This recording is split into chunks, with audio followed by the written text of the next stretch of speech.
Shalom Bapak Ibu yang ada di Sidoarjo, Mojokerto maupun di Tulungagung.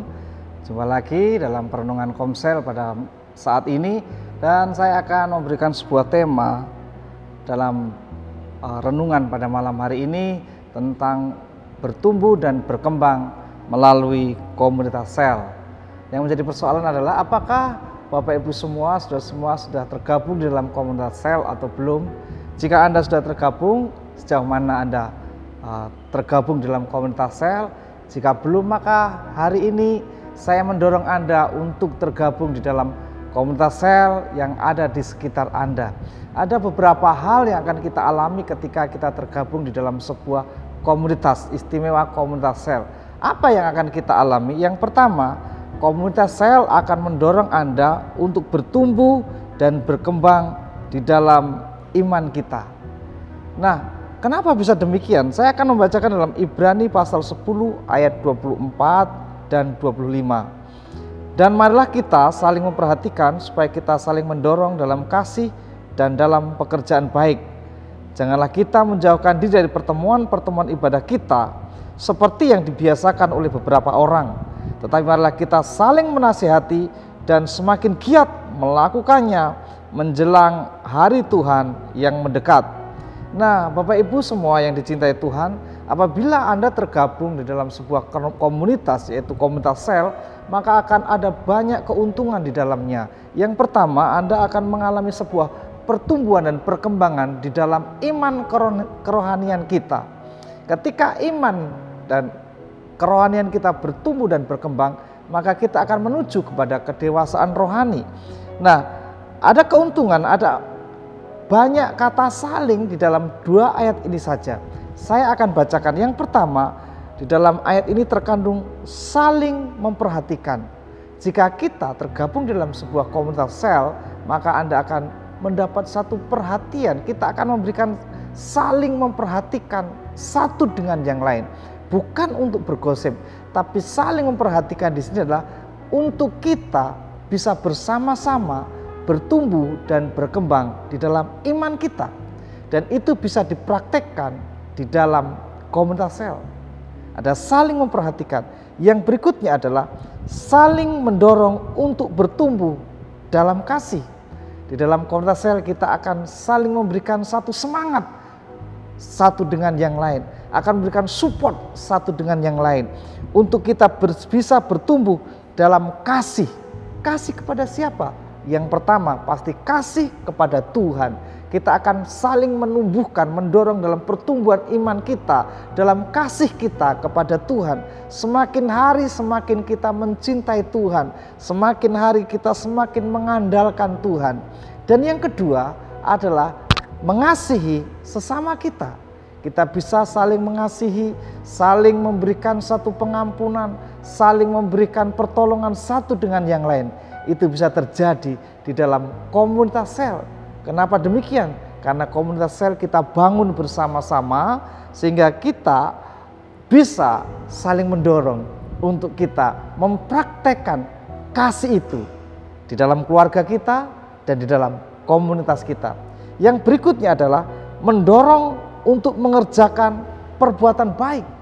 Nah, di dalam Komsel ini terjadi sebuah dorongan untuk kita berbuat baik. Berbuat baik di sini mengacu kepada pemuridan.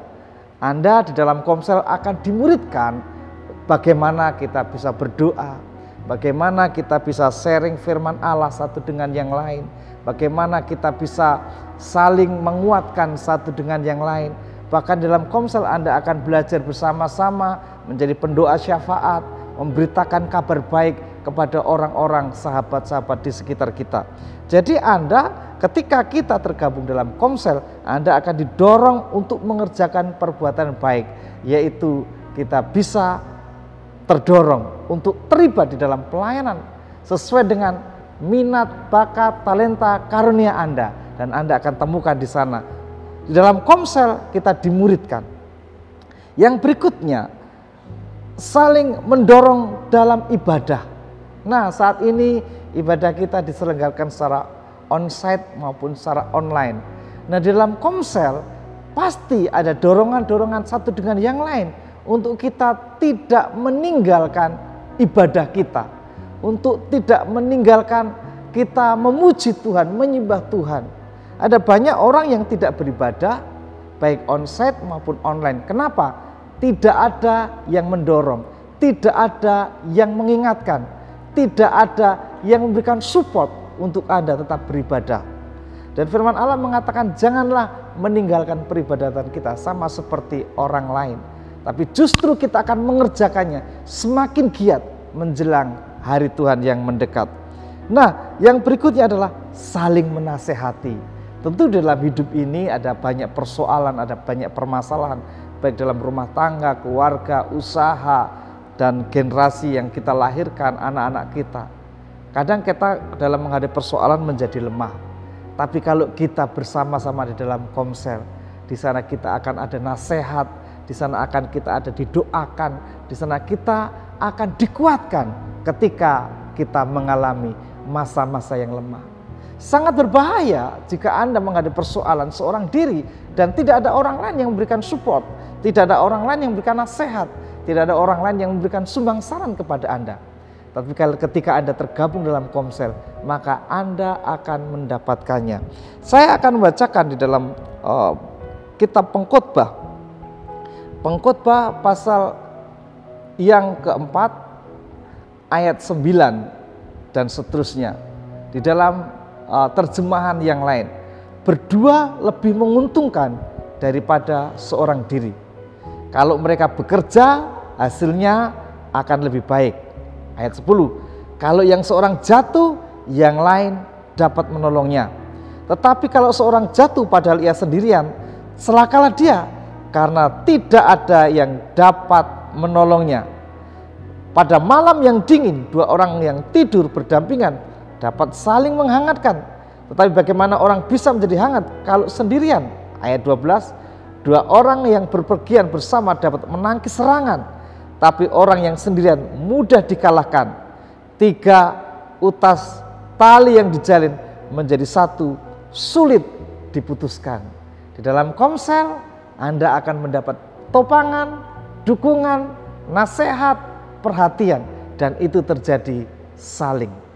Nah, itulah keuntungan kita mengikuti komsel. Ya, yang pertama tadi katakan, di dalam komsel kita bisa mengembangkan dan menumbuhkan iman kita. Yang berikutnya, di dalam komsel kita bisa saling memberi. 1 Korintus ayat 14 sampai 26 dikatakan, jadi bagaimana sekarang saudara-saudara, bila mana kamu berkumpul, hendaklah tiap-tiap orang mempersembahkan sesuatu, yang seorang mazmur, yang lain pengajaran atau penyataan Allah, atau karunia bahasa roh, atau karunia untuk menafsirkan bahasa roh. Tetapi semuanya itu harus dipergunakan untuk membangun. Nah, banyak orang kecewa dan mundur dari komunitas komsel. Karena apa? Karena memiliki mentalitas yang salah.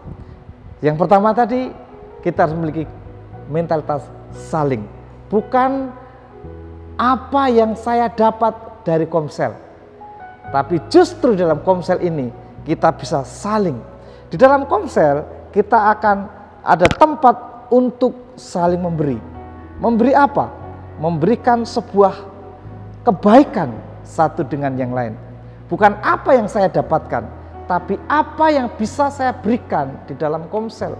Bukan khotbah apa yang akan saya terima, khotbah seperti apa yang akan saya terima, tetapi di dalam komsel kita bisa memberikan kesaksian-kesaksian kita, pengalaman pribadi kita untuk saling menguatkan. Dan ketahuilah, ketika kita ada saling memberi, ketika kita berbuat baik, maka itu akan menimbulkan sebuah kebahagiaan. Ketika Anda memberi, Yesus berkata, berbahagialah, terlebih berbahagia memberi daripada menerima. Ketika Anda memberikan sesuatu di komunitas itu, Anda akan menikmati kebahagiaan. Ketika Anda memberikan sebuah kemurahan kepada teman-teman komsel kita, Anda akan mendapatkan sebuah sukacita. Sebab itu, mari kan, bukan apa yang bisa saya terima di dalam komsel, tetapi apa yang bisa saya berikan, apa yang bisa saya saksikan, apa yang bisa saya sharingkan mengenai pengalaman-pengalaman bersama Tuhan. Dan ketika Anda men-sharingkan pengalaman Anda bersama dengan Tuhan, memberikan kesaksian Anda akan menguatkan orang lain dan hidup Anda juga akan dikuatkan. Nah, hari ini komsel kita ada yang masih online, ada yang sudah onsite. Apapun itu bentuknya, tetaplah berada di komunitas sel. Karena ketika Anda berada dalam komunitas sel, iman kerohanian Anda akan berkembang dan terbangun. Dan yang berikutnya, Anda akan memberikan sesuatu yang berguna bagi komunitas sel. Kita bisa tempat untuk saling memberi di dalam komsel. Oke, hari ini saya akan berdoa untuk kita semua supaya kita tetap semangat di dalam menjalin komunitas sel. Terima kasih Tuhan Yesus. Biarlah setiap kami yang mendengarkan perenungan ini, kami yang sudah berkomsel, kami yang melayani di komsel, kami semakin giat kembali. Kami tidak putus asa, kami tidak berhenti, tapi kami akan terus menjadi berkat satu dengan yang lain, mempraktekkan kasih Kristus satu dengan yang lain untuk teman-teman saudara seiman kami. Bagi kami yang belum berkomsel, hari ini kami berdoa supaya satu saat mereka boleh tergabung di komsel yang terdekat untuk kami mendapatkan iman kerohanian kami bertumbuh dan berkembang, untuk kami bisa saling memberi, saling menguatkan satu dengan yang lain. Karena kami tahu ketika kami memberi, seperti firman Tuhan terjadi, terlebih berbahagia berkat memberi daripada menerima. Terima kasih Tuhan Yesus, kami bersyukur kepadamu dalam nama Tuhan Yesus. Haleluya. Amin. Selamat berkomsel, Tuhan memberkati.